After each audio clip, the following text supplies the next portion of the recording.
Insidious Chapter 2 is a 2013 American supernatural horror film. It is a sequel to Insidious, the second installment in the Insidious franchise, and the fourth in terms of series and story chronology. In 1986, Lorraine Lambert summons demonologist Elise Rayner to help her son Josh, who is being followed by the spirit of an old woman. After investigating the house and encountering paranormal phenomena, Elise tells Lorraine that they must suppress Josh's astral projection abilities for his own safety. In present day, Renee Lambert is under questioning about the death of Elise. She is warned that if her husband Josh's fingerprints are found at the crime scene, he will be prosecuted for Elise's murder. The Lambert family relocates to Lorraine's house as the investigation continues. Renee and the others begin to experience strange paranormal activity inside the house. Specs and Tucker visits Elise's house and discovers a videotape in the 1986 investigation. Upon reviewing it, they find someone standing behind Josh in the video. The next morning, Dalton tells Renee that he has been having bad dreams involving a woman in a white dress, as well as hearing Josh talk to an unseen figure in the hallway. Renee receives a call from police stating that the fingerprints do not match Josh. The woman in the white dress appears and attacks Renee. Josh hears a voice urging him to kill his family. Lorraine visits Specs and Tucker as they show her the tape, enhanced to show an adult Josh as the figure standing behind the young Josh. They contact Elise's former colleague Carl, who attempts to contact Elise's spirit. They are told to find answers at an abandoned hospital where Lorraine used to work as a doctor. Upon arriving, Lorraine recounts the story of a patient named Parker Crane who is admitted for trying to castrate himself. 2 days later, Lorraine saw Parker in an elevator.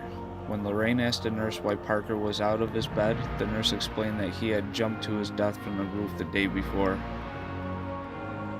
Lorraine and the group go to the Crane family home where they find a secret room. Inside they discover numerous corpses, a black wedding gown, and newspaper clippings revealing Parker to be a killer referred to as the Bride in Black, who kidnapped and murdered young women while dressed as a woman himself. Josh's body begins to slowly deteriorate and Renee realizes that he is possessed. Lorraine insists that they all get away from Josh. Carl arrives to drug him but deduces that he is possessed by Parker. Parker begins to choke Carl to death. Carl awakes in the spirit realm where he meets the real Josh, and together they go into the further. Josh travels to Callie's room where an evil spirit is approaching his daughter. He struggles with the spirit but is overpowered. Elise's spirit arrives and banishes the spirit from the house. It is revealed that these actions are what triggered some of the mysterious events in the first film, as time moves non-chronologically in the further. In the real world, Josh/Parker ambushes Lorraine and Renee. Renee and the children escape to the basement. Dalton voluntarily enters the further to help his father. In the further, Josh, Carl, and Elise try to track down Parker by revisiting Josh in 1986, with the young Josh showing the adult Josh where to find him. In Parker's house, the three witness Parker's mother abusing him for acting like a male and forcing him to dress and act like a girl.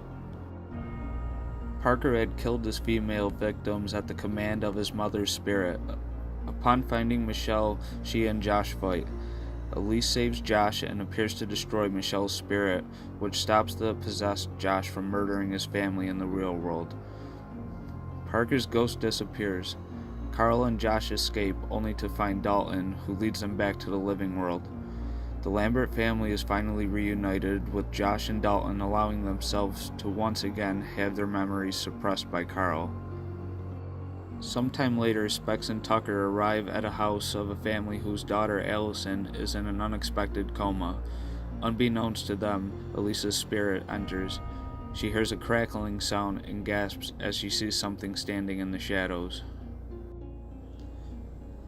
Thanks for watching this, everyone, and if you like it, don't forget to subscribe it and like it, please. And I'll be pumping out Insidious 3 very soon. Just keep watching and just keep giving the views, and please share these videos. Thanks everyone for the support.